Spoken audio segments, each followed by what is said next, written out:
ഞാൻ തൃശ്ശൂർ ഷൂട്ടിംഗ് നടക്കുന്ന സ്ഥലത്ത് എൻ്റെ സുഹൃത്തും നിങ്ങളുടെ ഈ ക്ഷേത്ര ഭാരവാഹികൾ ഒരാളുമായ ശ്രീകുമാർ ഒരു 5-6 ദിവസം രാത്രി എൻ്റെ കൂടെ എനിക്ക് ഒരു സ്വൈര്യവും തരാതെ എൻ്റെ പുറകെ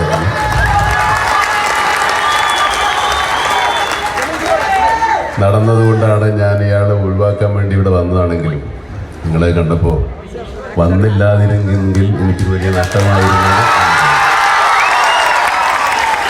ശ്രീകുമാർ രാത്രിയാണ് ഈ പരിപാടി, രാത്രി വരണമെന്ന് പറയുമ്പോൾ രാത്രിയായി എനിക്ക് എൻ്റെ പരിപാടി ഉണ്ട്, അതുകൊണ്ട് നമുക്കിത് പകലാക്കാൻ പറ്റുമോ എന്ന് അബദ്ധവശാൽ ചോദിച്ചതാണ്. അദ്ദേഹം ഇത് പകലാക്കിയെങ്കിലും എനിക്കിപ്പോൾ രാത്രിയും പകലും തിരിച്ചറിയാൻ പറ്റാത്തൊരു അവസ്ഥയിലാണ്. എനിക്ക് കണ്ണ് തന്നെ കണ്ടില്ല.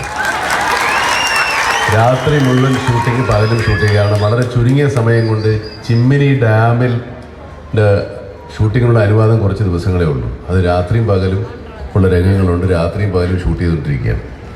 അബദ്ധവശാൽ ഈ സിനിമയുടെ നിർമ്മാതാവും ഞാനായിപ്പോയി, ഒന്നും പറയാനും പറ്റില്ല. അതുകൊണ്ടാണ് ഞാൻ രാവിലെ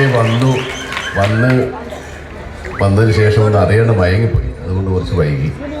ഈ പാലക്കാടിലെ ചൂടിൽ നിങ്ങളെയൊക്കെ കുറച്ച് നേരം കൂടുതൽ എത്തേണ്ടി വന്നതിൽ എനിക്ക് വലിയ സങ്കടമുണ്ട്, വിഷമമുണ്ട്.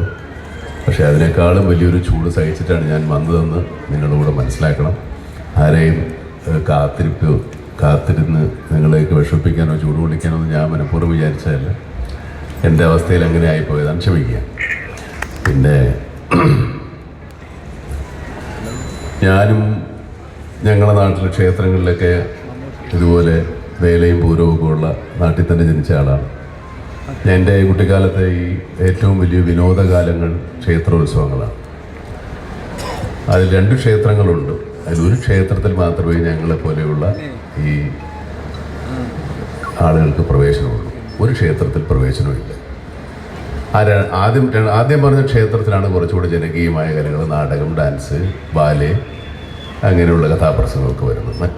മറ്റൊരു ക്ഷേത്രത്തിൽ കുറച്ച് ഈ പറഞ്ഞതുപോലെ ഭരതനാട്യം, കഥകളി, കൂത്ത്, കൂടിയാട്ടം മുതലായ അനുഷ്ഠാനങ്ങൾ മറ്റ് ക്ഷേത്രകലകളാണ്. അപ്പോൾ ഇത് രണ്ടും കാണാൻ എനിക്ക് അവസരമുണ്ടായിട്ടുണ്ട്. രണ്ടാമത് പറഞ്ഞ ക്ഷേത്രത്തിൽ ഞാൻ ഒളിച്ചു കയറിയിരിക്കുമെന്നേ ഉള്ളൂ. ആദ്യത്തെ ക്ഷേത്രത്തിൽ എല്ലാവർക്കും സ്വതന്ത്രമായിട്ട് കയറാം. അപ്പോൾ ഈ എല്ലാ കലകളും ഒരു പരിധിവരെ സംഗീതവും നൃത്തവും എല്ലാം ഈശ്വര പ്രീതിക്കും ഈശ്വര പ്രകീർത്തനങ്ങൾക്കും വേണ്ടി ആരംഭിച്ചതാണ്. ഈശ്വരസ്തുതിയാണ് സംഗീതമായി പിന്നീട് മാറിയെന്നാണ് എനിക്ക് തോന്നുന്നത്. അതുപോലെ നമ്മൾ സോപാന സംഗീതം ഈശ്വരനെ ഉണർത്താനല്ല, ഈശ്വരൻ ഉറക്കവും ഉണർവൊന്നുകൊണ്ടാണ്. ഈ പൂജയ്ക്കോ ഭക്തിക്കോ അല്ലെങ്കിൽ രാവിലെ ക്ഷേത്ര ദർശനത്തിന് വരുന്ന ആളുകളെ ഓർമ്മിപ്പിക്കാൻ വേണ്ടിയായിരിക്കണം ഈ സോപാന സംഗീതം എനിക്ക് തോന്നുന്നു. കാരണം എല്ലാ മതത്തിലെയും പ്രാർത്ഥനകൾക്കുള്ളൊരു വിളിയുണ്ട്. അത് പലതരത്തിലാണ്. മണിയടിക്കുന്നവരുണ്ട്, ബ്യൂകൾ വിളിക്കുന്നവരുണ്ട്, ബാങ്ക് വിളിക്കുന്നവരുണ്ട്, ഇതുപോലെ സോപാന സംഗീതം നടത്തുന്നവരുണ്ട്, പാട്ട് പാടുന്നവരുണ്ട്. ഇതുപോലെ എല്ലാ സംഗീതത്തിനും എല്ലാ കലാരൂപങ്ങളുടെയും ആരംഭം ക്ഷേത്രം നടക്കലാണ്, അല്ലെങ്കിൽ ദേവസന്നിധിയിലാണ്. അപ്പോൾ ക്ഷേത്രം എന്ന് പറയുന്നത് ഈശ്വര സാന്നിധ്യം കൊണ്ട് കലകളെ പ്രോത്സാഹിപ്പിക്കപ്പെടുന്ന സ്ഥലം കൂടിയാണ്. എല്ലാ ക്ഷേത്രങ്ങളിലും ഇതുണ്ട്, ഇപ്പോഴും നടന്നുകൊണ്ടിരിക്കുന്നുണ്ട്. ഈ മഹോത്സവത്തിൻ്റെ ഭാഗമായി നടത്തപ്പെടുന്ന സംഗീത നൃത്ത ഉത്സവത്തിൽ പങ്കെടുക്കാൻ സാധിച്ചതിൽ എനിക്ക് അതിയായ സന്തോഷമുണ്ട്. പാലക്കാട് ടൗണിൽ നടക്കുന്ന വളരെ ചുരുങ്ങിയ 1-2